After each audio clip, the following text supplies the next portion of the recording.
What's your dirtiest secret? I am a girl. I'm not a hose. It's about 10 years ago, when I was 16 and in high school, being a shy girl that did all right in choir. I preferred someone musically inclined who wasn't outgoing, but still confident. There was one guy that almost fit the description, Chris. He wasn't good in music. But he was the calm type that just made things okay. And I wanted him. So junior year prom, I went with some friends but no date. I was flying solo that night so I could keep my options open and dance freely. I really had no intentions at all of this. I wanted Chris, I wanted him inside of me bad. Not so conveniently we were in the same group of friends that went together to dinner. Cheesecake Factory. Some people debated appetizers, Chris was one of them. I encouraged him for it, said I'd split one with him. Another friend offered to help lessen the load and Chris did admit he hadn't had lunch. So we order an appetizer and he tears into it. It was really impressive. I mean, this guy was devouring the food like it was the last goddamned meal on earth. And then the main course was ordered. I kept myself to a small meaty dish, can't remember what exactly. I just remember the important part, he had a large salad, thinking its lack of carbs would offset the appetizer. Things were going better than expected.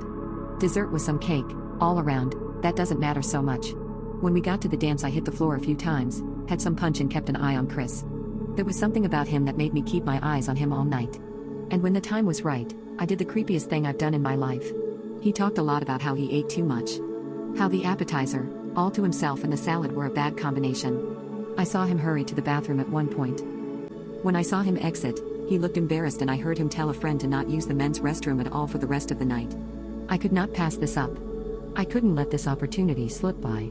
So I ducked into the restroom and a horrid, terrible smell invaded my nose. He had pooped. No one else was in the bathroom. I knew I hadn't been seen, that no one else would dare enter after smelling that. Except me. Me and my newfound fetish. I went into the stall, horny beyond reason for a 16-year-old girl, and saw the steaming warm pile of fecal matter that had stopped up the toilet, sitting beneath a mound of toilet paper that had made his butt clean.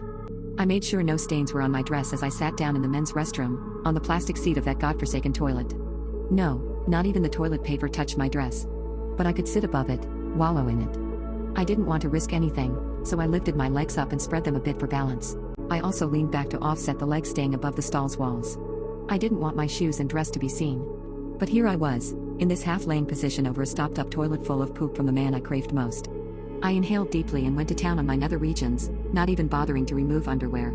The aroma just filled my lungs and I managed to half stand, half lean against the stall's walls, and take one more deep breath for memory's sake. I can still smell it. The rest of the night was uneventful. I kept thinking about it. Got off on it again later that night when I got home. Never got with Chris. But I found a good number of public bathrooms that I can get into without being seen. Women's fecal matter doesn't do it for me, it has to be guys.